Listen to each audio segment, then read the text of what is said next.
porque van a disfrutar algo totalmente nuevo y diferente. Calle dice, si lo pillo por la disco dice.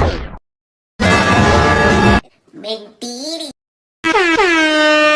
Si no le contesto se desespera. Y si no existieras yo te inventaría risa.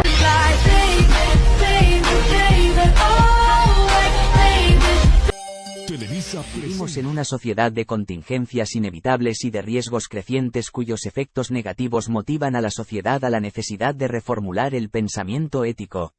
Hoy hablaremos sobre la vida ética contemporánea 1, el cuerpo, la ética de la especie de Jürgen Habermas 1,1. Jürgen Habermas, filósofo y sociólogo, nació en Düsseldorf, Alemania, en 1929. Se le considera el miembro más destacado de la segunda generación de filósofos de la Escuela de Frankfurt, y la última figura del marxismo crítico. Estudió en Gotinga y en Bonn, doctorándose con una tesis sobre Schelling. Eso sí me interesa. 1. La ética del discurso. Habermas plantea la posibilidad de fundamentar el juicio moral, teniendo como soporte la acción comunicativa. 1,2. La ética de la especie. Habermas pone en disputa la intervención genética con fines preventivos y fines de mejora en la ética de la especie. 1. 2,1. Ser y debe ser. En la ética de la especie el ser material y el deber ser formal, la ética y la moral, coinciden bajo el título programático de la ética de la especie, y no tanto bajo el título de una ética del discurso. Eso no me lo esperaba. 1,3. Crítica de la acción comunicativa. La verosimilitud. Habermas advierte que con los avances de la ingeniería genética y la profunda alteración que sufren las validaciones del individuo, manipulando genéricamente sus deseos de expresarse con pretensiones de veracidad.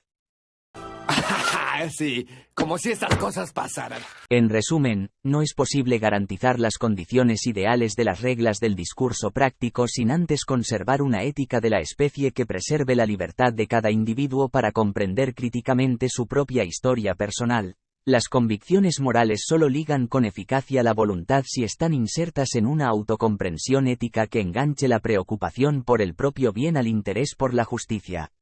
Esta radical transformación categorial del pensamiento de Habermas nos permite articularlo con otras dos corrientes de pensamiento que asumen una serie de presupuestos materiales que son condición de posibilidad para toda ética posible. En el próximo capítulo vamos a abordar este tema con la ética de la liberación de Enrique Dussel. Sociedad. La ética de la liberación propuesto por el filósofo Enrique Dussel. Enrique Dussel Ambrosini es un académico, filósofo e historiador de origen argentino naturalizado mexicano. Actual rector de la Universidad Autónoma de la Ciudad de México. ¿Qué es la ética de la liberación? Dussel. El bien ético es el sí al otro, y por lo tanto, es justicia, es cumplir la justicia y respetar al otro como otro, dejarlo ser. En pocas palabras, esta ética parte de la conciencia de la situación de opresión en que se encontraba el pueblo latinoamericano y los pueblos del tercer mundo, cuya finalidad es enfrentar los campos sociales, las condiciones que ponen en riesgo la producción y reproducción de la vida humana en comunidad. 1. Ética material de la vida. Son éticas de contenidos que nos dicen qué debemos hacer para alcanzar el bien, para ser buenos. 2. Ética crítica de las víctimas. La víctima es activa y está comprometida en su autoliberación. Es decir, es autorresponsable de la aplicación de los principios ético-crítico y de liberación. 3. Ser y deber ser en la ética de la liberación. Todos los seres vivos pretenden conservar su propia vida, solo el ser humano puede completar este hecho natural como un juicio ético. 4. Teoría de la acción comunicativa. Es la interacción entre dos sujetos capaces de comunicarse lingüísticamente y de efectuar acciones para establecer una relación interpersonal. Ahora sí viene lo chido. La ética de la liberación, al centrar sus principios en la vida y darle la preponderancia que requiere, estrecha su vínculo, estafa a la víctima porque es ella a quien se le ha negado la facultad de conservarla, protegerla, reproducirla y desarrollarla. Ser víctima es verso amenazando por la muerte violenta, situación en la que el dominador encamina su fuerza y su poder en la dirección de legitimar su acción.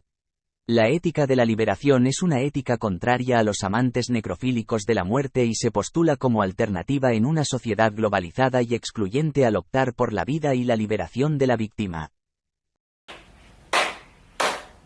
No, muy bueno, ¿eh? Muy bueno. Hans Jonas y su principio de la responsabilidad. Hans Jonas fue un filósofo alemán, quien se formó bajo la filosofía del idealismo. Proponía crear una nueva ética, cual tras las explosiones de las bombas atómicas contempló que tan peligroso era el poder del ser humano sobre la naturaleza. Ética de la responsabilidad. El sentido de responsabilidad ante los grandes avances de la era tecnológica y su impacto en el mundo define que el hombre es el único ser conocido que tiene responsabilidad.